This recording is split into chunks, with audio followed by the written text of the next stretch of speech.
legales para poder defenderse y hacer que se respeten sus derechos y que ustedes puedan cumplir directamente con sus obligaciones de acuerdo a lo que se plantea en la ley. Muy bien, por el orden, Adoni, luego Lucía. Bien. Licenciada, sí, estaba viendo el video, me parecía muy interesante que hablaba de la evaluación de los estudiantes de primero a tercer grado y diversificado. Las evaluaciones eran con respecto a comunicación, lenguaje y matemáticas, ¿verdad? Según el CNB, pero tenía mis dudas al respecto de qué tanto es lo que se logra evaluar en este caso, ¿verdad? Porque de qué sirve entonces no hacer una evaluación, digamos, intermedia como en el tercer grado primaria para saber cómo va avanzando. Esto sería como no tener noción de cómo llegó a sexto el estudiante, ¿verdad? Entonces, comúnmente no se tienen, estos no se tienen las bases necesarias para que el estudiante vaya a cursar el siguiente grado, ¿verdad? Eh, es como estar esperanzado a que alguien más en el futuro lo va a compensar, ¿verdad? Como que nosotros estamos esperanzados a que existe un programa de aprendizaje como el PAP, ¿verdad? Que nos refuerza y dicen, bueno, hay que se vaya el estudiante, ¿verdad? El de diversificado, así que se vaya, ¿verdad? No aprendió, pero allá en el PAP él logra pagar su curso y pues que lo enderecen un poco, ¿verdad? Entonces como que es un poco Como negligente carro chocado. y es bastante negligente, diría yo, el hecho Sí. de que esas evaluaciones no se hicieran también en la primaria, porque como son bases, en realidad, que el estudiante tendría que tener de conocimientos. Entonces, creo que es necesario también ampliar esas evaluaciones a una etapa. Sí se han hecho, Adoni, sí Sí, se han hecho, sí. De hecho, pues han habido tercero primaria, solo como un pilotaje, sexto primaria y tercero básico también, para ir viendo, estableciendo esos parámetros de comparación. No se hacen anual como se hace con los graduandos, que año con año se ha realizado este ejercicio, pero sí se han hecho y precisamente es con ese fin.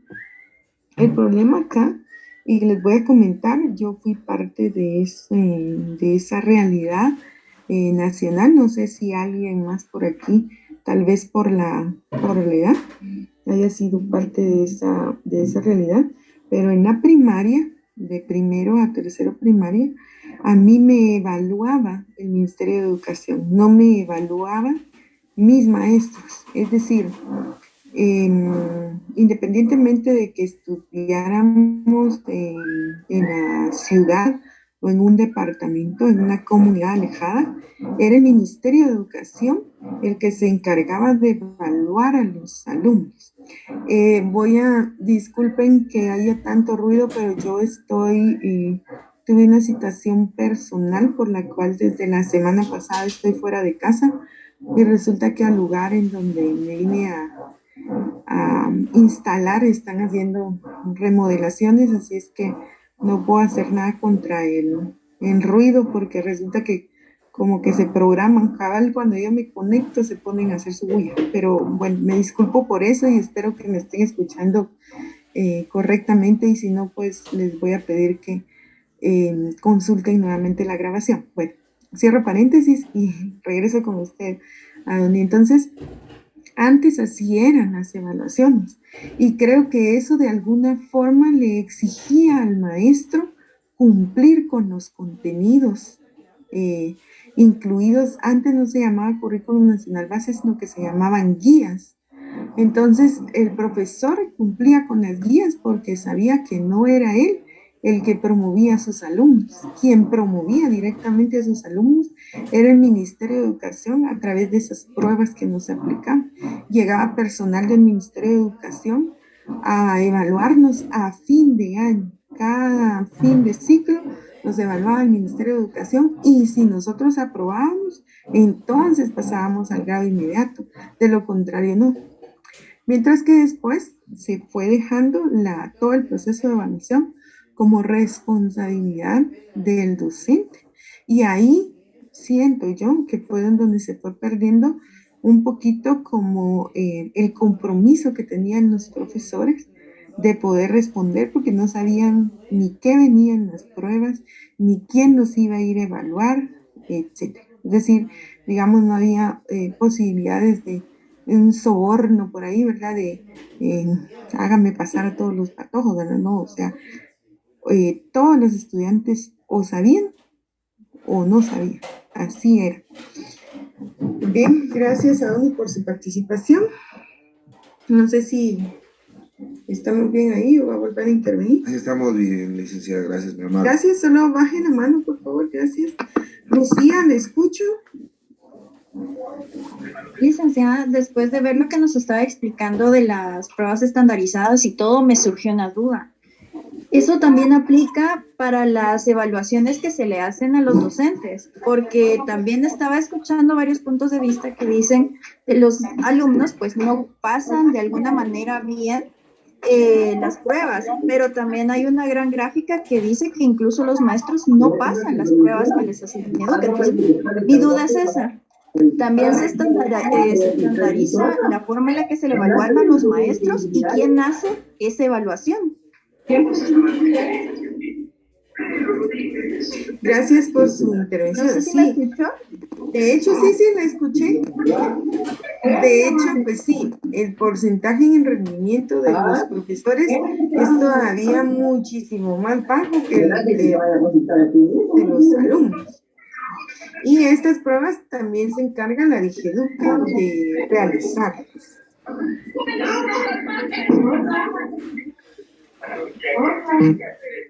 Vamos a ver, es que Lucía tenía activo el micrófono.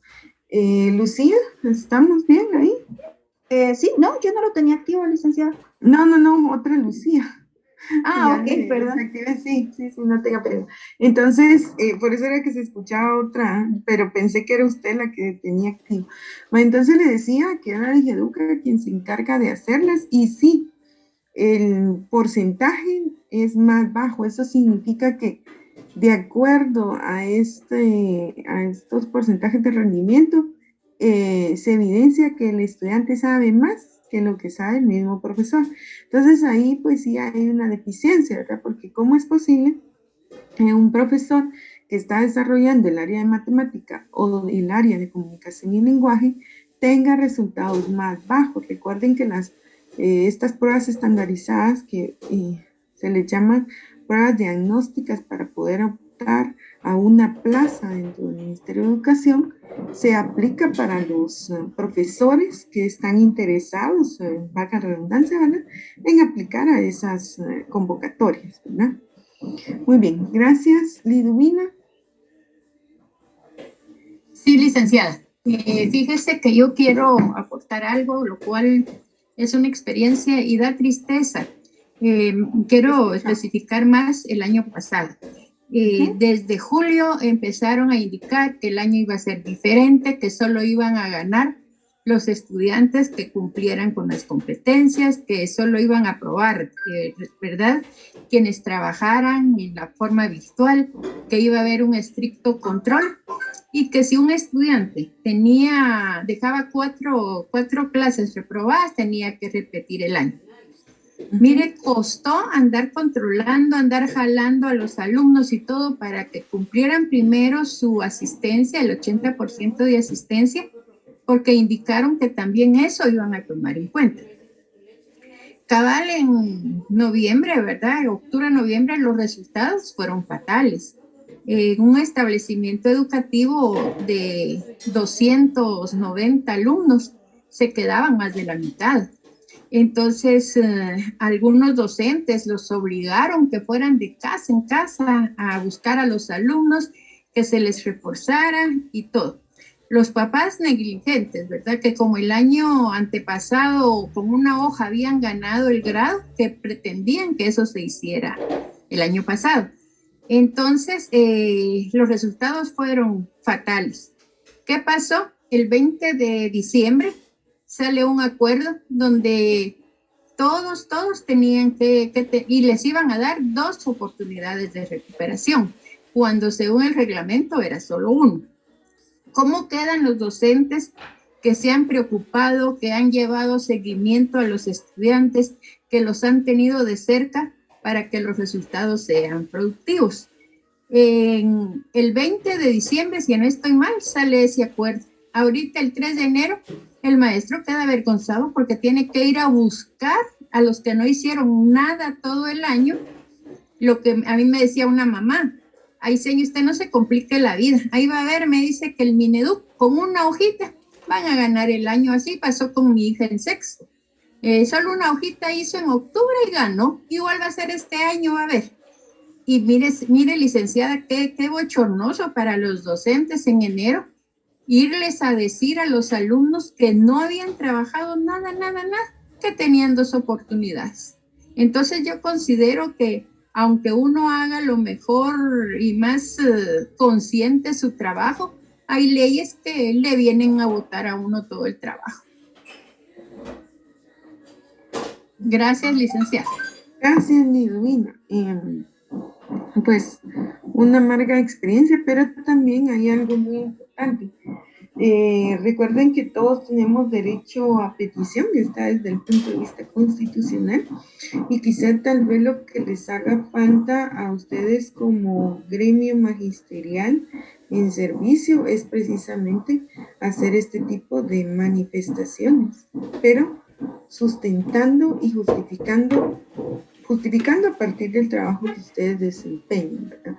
Y luego fundamentando en las leyes, porque si bien es cierto que el ministerio pues es el rector, el ente rector de todo el sistema educativo nacional, recuerden que las personas que trabajan en el Ministerio de Educación en muchas ocasiones son solo administrativos, es decir, no en todos los casos tienen experiencia docente, no saben ni tienen la menor idea de qué es lidiar con un estudiante, menos con un grupo de estudiantes, saber determinar las diferencias y todo este tipo de situaciones que ustedes sí lo viven desde el aula. Entonces creo que ahí también les está haciendo falta a ustedes el poder manifestar y exigir sus derechos profesionales, ¿sí?